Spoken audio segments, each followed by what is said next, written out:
Welcome to the Deep Dive, where we extract the fundamental knowledge you need to be well-informed, fast. Hey there. So today we're doing something a little different. We're not looking at a specific piece of tech or, a trending gadget. We're diving deep into the operating system, the structure, the process, the culture, all the stuff that allows a world-class product organization to actually exist.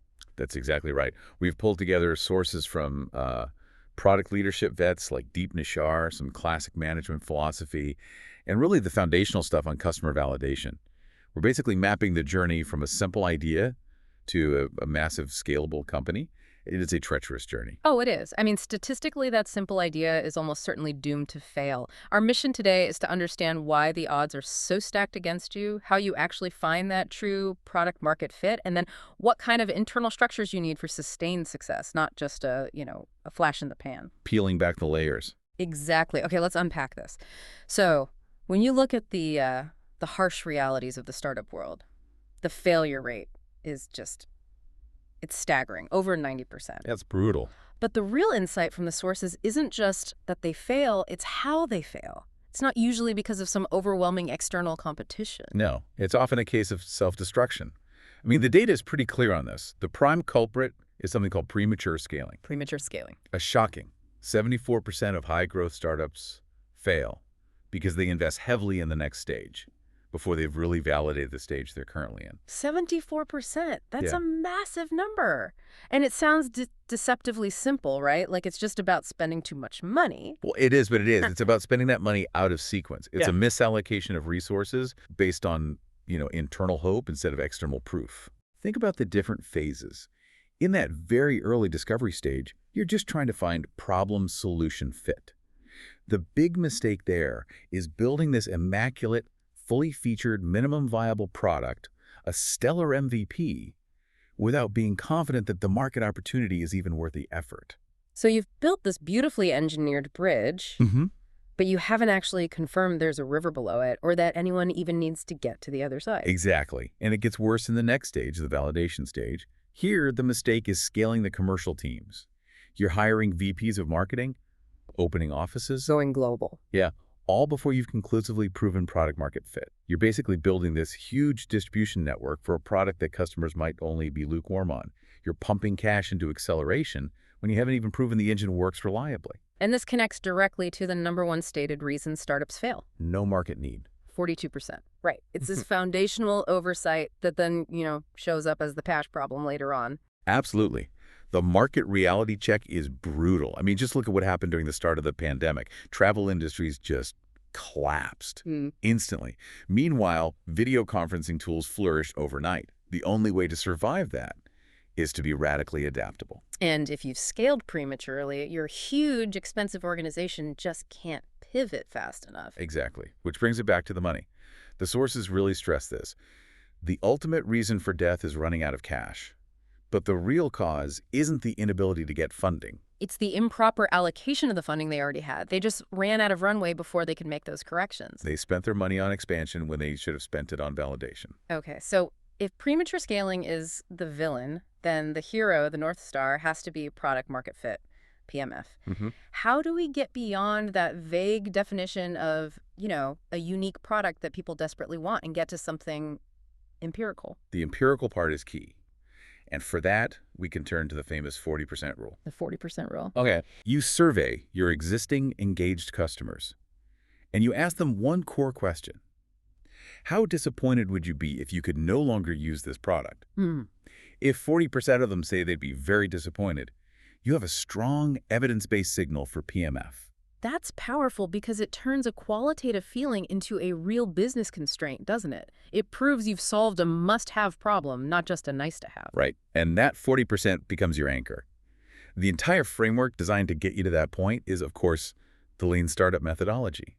It's all about swapping intuition for customer feedback. And flexibility over rigid planning. The core of it is that build, measure, learn loop, right? It is. It's this rapid, continuous cycle.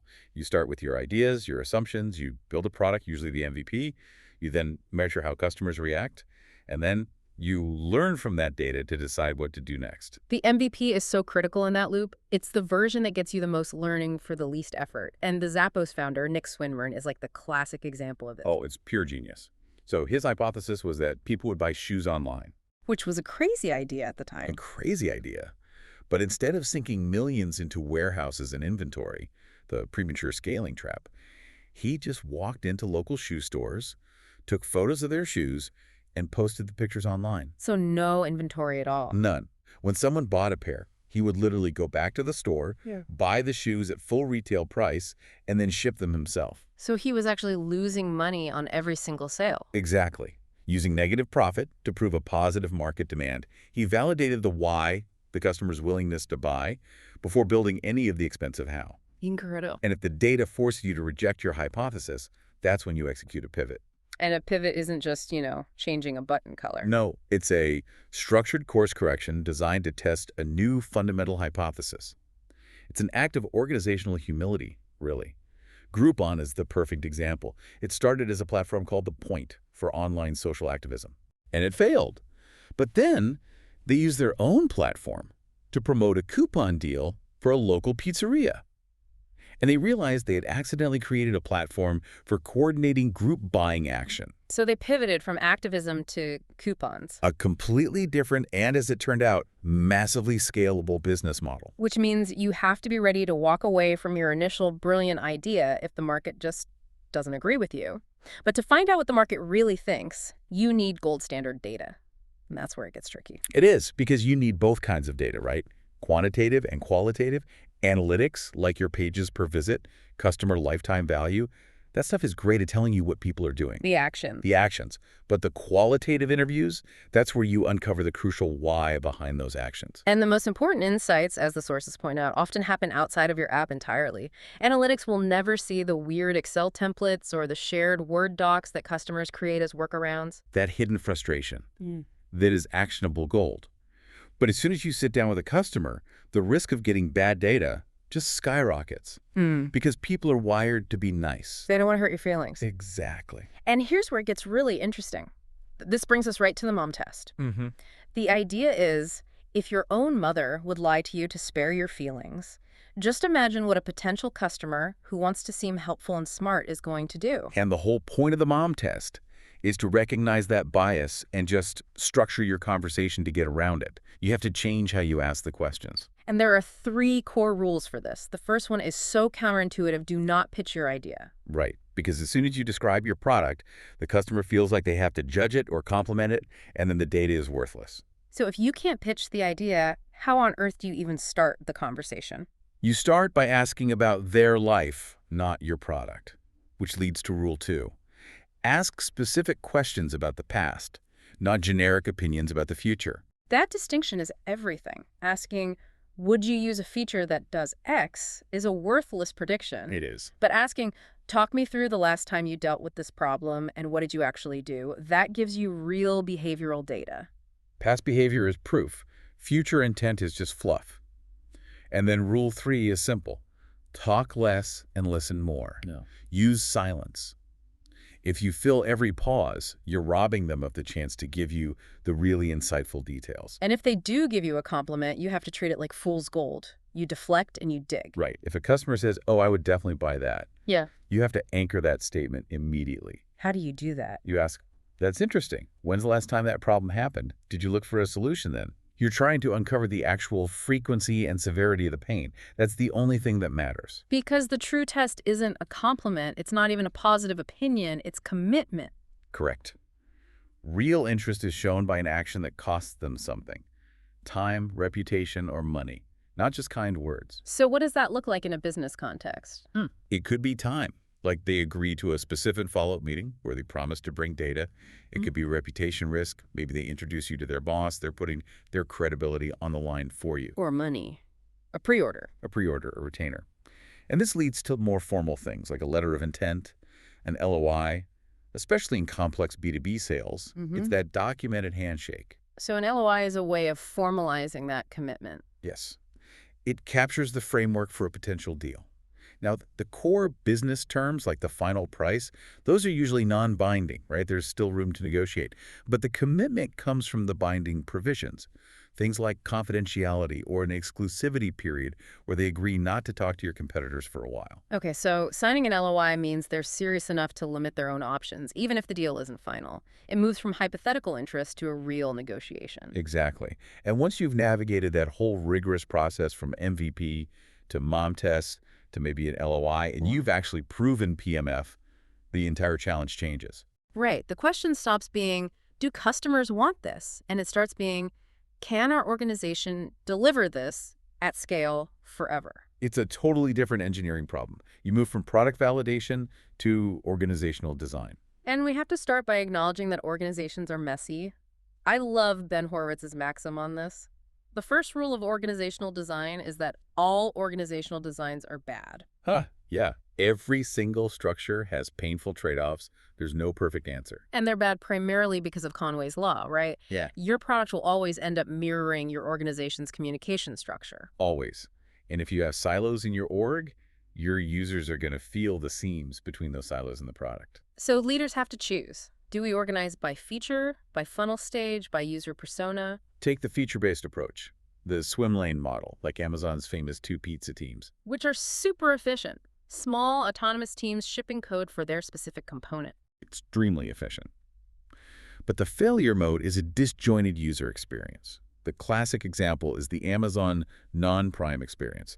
The team responsible for the Prime sign-up funnel is optimized only for sign-ups. They don't care about my shopping journey. They don't. They just bombard you with prompts because that's their one metric. Yeah. So the component is optimized, but the whole system, the user's journey, suffers. So you can contrast that with organizing by persona, like Drift did. They realized their users were having these chaotic workflows because different product teams were designing for the same user, but in slightly inconsistent ways. So Drift made that hard decision to reorganize, not by product, but by the persona they served. Marketing managers, sales managers, it fixed the fragmented user experience. The trade-off, though, is now you have a huge communication challenge managing code overlaps between those persona teams. It's much harder than just drawing clean feature lines. There's always a trade-off. And moving beyond just structure, the sources are really clear that for long-term survival, you have to invest outside your core business. Yeah, the history is brutal. Most tech companies cease to exist independently within 20 years. If you only focus on today's business, you're dead tomorrow. Which is why resource allocation is so critical. You see models like Google's 70-20-10 principle. Right. 70% on the core business, 20 on adjacent opportunities, and 10% on those total long-shot new endeavors. It forces you to invest in the future. But the internal pressure is always to just focus on that 70%.